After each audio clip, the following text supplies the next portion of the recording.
Album of the week. This album was released February 13th, 1990. The Black Crowes with Shake Your Money Maker. The singles, Jealous Again, Hard to Handle, Twice as Hard. She Talks to Angels. Yep. Great record, man. Great record. And I'll go as far as say the only record that I'm into from the Black Crowes. Yeah. I like other songs from the Black Crowes, but that's the only album I got into. All the way through, yeah. And that album, like you said, man, it came out at the right time still, still in that right time frame. Came out on Deaf American even.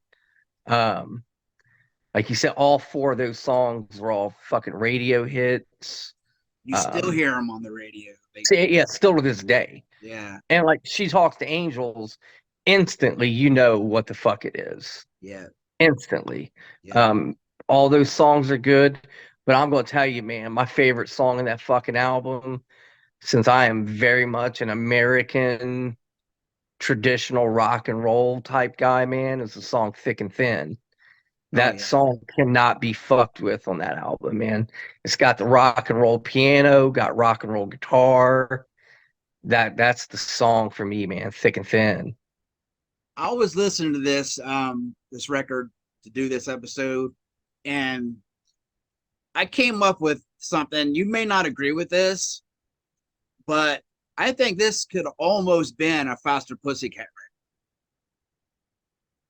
I definitely see why you say that. Like Jealous Again or like Thick and Thin, like listen to that, but put Tammy Down's vocals in there, man. That sounds like it could be a Faster Pussycat record. Well, the song Cat House is very that, and Thick and Thin exactly are American rock and roll. Exactly. Piano, yep, that's that's what I want from rock and roll, man. Yeah. American rock and roll, man. And obviously the Black Crowes being from the South, and this, dare I say, Southern rock influence, Allman Brothers, then obviously shit like Humble Pie, influence. Dude's vocals are amazing. That record, man, was just a rock and roll record. They had only been a band for a handful of years at that point, like maybe 3 years, I think. Now, do you know there is a connection with Faster Pussycat and Black Crowes, right? No, I don't think I do. Well, Black Crowes was the only band ever pay to play the Cat House. Okay. Did you know that? No. I guess it was a favor. I'm paraphrasing this, so if I get something wrong, but I was listening to Ricky Rackman's podcast, and he was talking about it. Okay. This is before Black Crowes was anything. They just got signed, and they were they're getting ready. They were going to go into a Junkyard, right? And it's funny because Junkyard, they heard the name, they thought it was like a death metal or thrash band with the name Black Crowes. But as a favor for David Lee Roth's manager, he was like, I'll give you $400 to let them play. You can let them play early in the day or whatever. Just let them. And Ricky was like, well, can you get me David Lee Roth? And he's like, I'll see what I can do.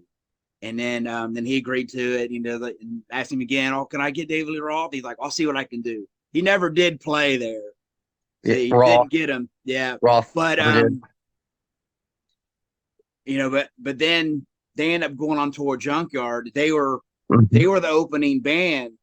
Right. By the end of the tour, they became the headliners because people were, leaving after they were done. Yeah. Well, the radio songs that hit, and they blew up, man. Yeah, they blew up. They started getting on some major tours. I know they went out with like ZZ Top, Aerosmith. Yeah. And I know I said this before that there's from that Junkyard tour, there is multicam footage of the Black Crowes set from the Cat Club that was in New York City. I feel like there's got to be Junkyard footage, but I haven't seen that on YouTube. But that footage of Black Crowes at the Cat Club in New York, man, playing those, the song from first tour ever, first national tour, man. Mm. Yeah, amazing. And also, I'm pretty sure that that was the only album that Jeff Cease, the guitar player, the other guitar player, Yeah. um, played on. Yeah. I think that was the only album he was on. Yeah, they went like too bluesy, too southern rocky. Like after that, like I said, they had some Yeah, decent songs, but this right, album was just like straight up like hard rock and roll, man. Just right, yeah. yeah, it's like it. And I think it made sense why they went the direction they did. Um, but yeah, like you said, I mean, this that first record can't be fucked with, man. Yeah, Yeah, I remember seeing the Jealous Again video is the first song I heard from them, and I was like, yeah, it reminded me of like the Stones and stuff, like yeah, yes, Stone, their yeah, very look much. and their Yeah, sound. But yeah, but man, yeah, I was like, this is fucking good, and I love that record. I kind of gave up on it after years. I kind of haven't listened to it for a long time, but I right. listened to it about a couple weeks ago, and that's why I wanted to do that on the show because like I forgot how good it was, man. Yep, yep.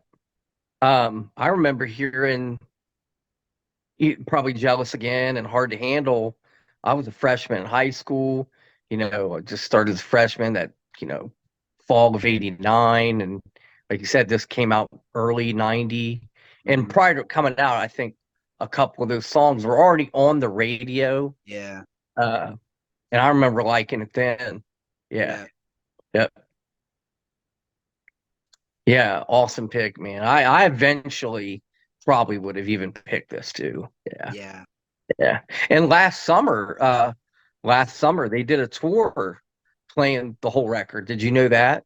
Nah, that'd have been sweet. Yeah, yeah. An entire summer long tour doing the whole record and then like a lot of like their other hits, but did Yeah. the entire record, man. Yeah. No, I seen them, but it was on the second record, so they did do a lot of stuff off that first record. Yeah. Well, I will say that, like I said, the first album's really the only album of theirs, but that song Remedy, which is on the second record, Mhm. is one of my favorite Yeah. Black Crow songs. I I like the female backup vocals in it. It's something I like about it. And like I said, I like songs they did later too, but that Shake Your Money Makers, the Yeah. where it all started, man. Fuck yeah. Yeah, yeah. And I watch a lot of shit too. Interviews with the drummer Steve Gorham. Mm-hmm. Um, and he has a book out, which I a couple months ago went and seeking the book, and I didn't buy it, but he touches on a lot of things, how a lot of internal things with that band and those brothers, man. Oh yeah. Yeah. Um, Yeah, they're like the brothers No Oasis, man. They just hang. yeah, that's a good comparison. Yeah, yeah, yeah, good record, man. And I found out too. I probably knew it, but I guess I didn't remember it. That I guess it was in late '90s, very early 2000s. They did the Black Crowes did some touring with Jimmy Page, playing a lot of Zeppelin songs, but it was the Black Crowes as like the backing band, like Damn. playing all these Zeppelin songs with Jimmy Page playing guitar, and they ended up doing a live album that came out, and I think it was originally like a show, like a couple shows at the Greek Theater out in California, and Mm-hmm. that's where they had put this live album out, and I think it just did so well they were like we're go do an actual tour doing this. Um, so I like that shit too, but I mean that's a little different, but that's kind of remarkable, to go out and tour with Jimmy Page playing, and they sound great. I mean, I think Led Zeppelin's, one of those bands like you got to do it right. You Oh know, yeah. I mean, even if you're not into them, like, you know, you got to do it right. Oh yeah. Um, Sure. but yeah, man, that good pick. And I kind of regret, like, I don't know if that, like I said, last summer, that Shake Your Moneymaker tour came around, maybe Cincinnati. I want to vaguely say it came to Cincinnati. I kind of wish it'd been cool to go to, you know, summer outside. Mm-hmm. Yeah. Fuck yeah. Yeah. Right on. Anything else? No, that's all I got, man. All right, that's all I got. All Yeah. right. Thanks for watching. Bye Yeah. out. Comment, like, subscribe, all that. Give us some support, people. Tell Yeah, no us what shit. y'all want. Yeah. Feel free to comment. Yeah. But yeah, man. 5 and out. Bye out.